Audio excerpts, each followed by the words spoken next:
இன்றைக்கு நாங்கள் பரீட்சை 3ல் முதலாவது கேள்வியை பாருங்கள். முதலாம் கேள்வியை 4 6 மணித்தியாலங்கள் வீதம் வேலை செய்யும் 3 மனிதர்களுக்கு வீடு ஒன்றுக்கு பூச்சி பூசுவதற்கு 2 நாட்கள் எடுக்கும்.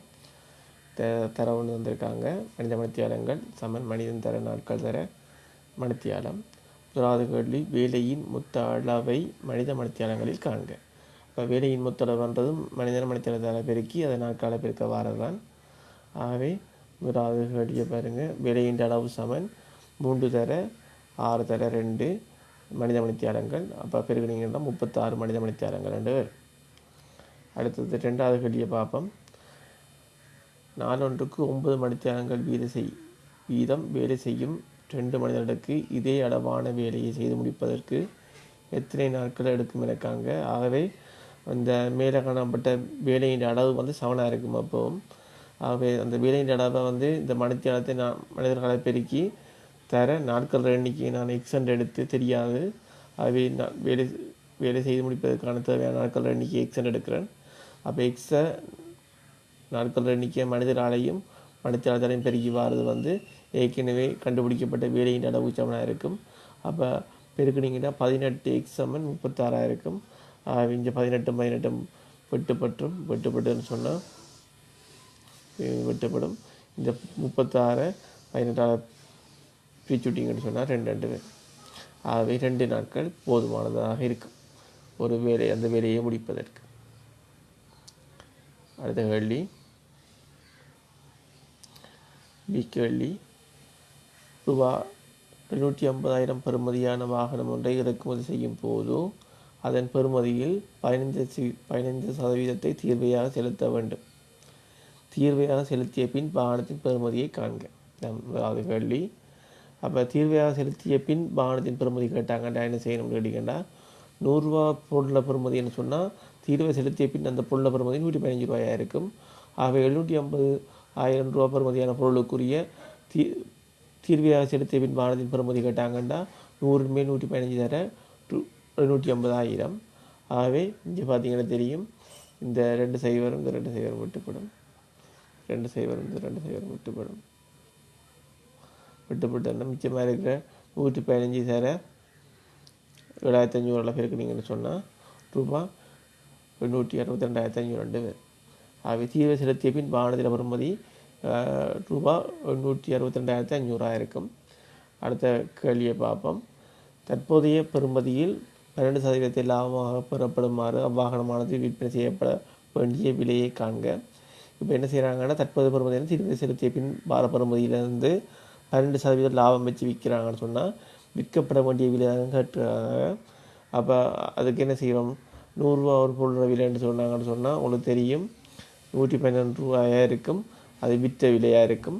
ஆகவே ரூபாய் 162,500 ரூபாய்க்கு எவ்வளோ வந்து பார்க்க போகிறோம். ஆகவே இங்கேயும் அதே மாதிரி சுருக்கல் தான். இந்த 2 0 இந்த 2 0 விட்டுப்படும்.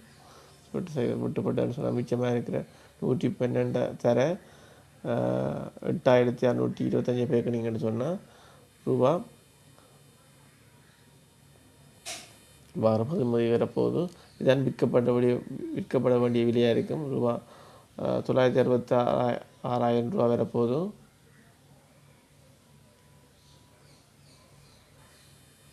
இதான் விற்கப்பட வேண்டிய விலையாக இருக்கும். அடுத்த கேள்வியை பார்ப்போம். அடுத்த கூட்டல் விருத்தி கேள்வி 2வது கேள்வியை தரப்பட்டது. இந்த தரவு என்று கேட்டிங்கன்னு சொன்னால் தெரியும். முதலாவது தரவு, ஒரு கூட்டல் விருத்தியின் 12ஆம் உறுப்பு 45, 7ஆம் உறுப்பு 25 எனின் அத்தொடர் முதல் 4 உறுப்புகளையும் எழுதுக. கூட்டல் விருத்தியின் 12ஆம் உறுப்பு உங்களுக்கு தெரியும். முதலாம் உறுப்பு A, 2ஆம் உறுப்பு A சக D, 3ஆம் உறுப்பு A சக 2D. ஆகவே ஒரு குறைஞ்சி தான் D வரப்போகுது. அவை 12ஆம் உறுப்பு கேட்டாங்கன்னு சொன்னால் A சக எத்தனை D என்று கேட்டிங்கன்னா 11D என்று சொல்லுவீங்க. A சக 11D அது 45க்கு சமனம்.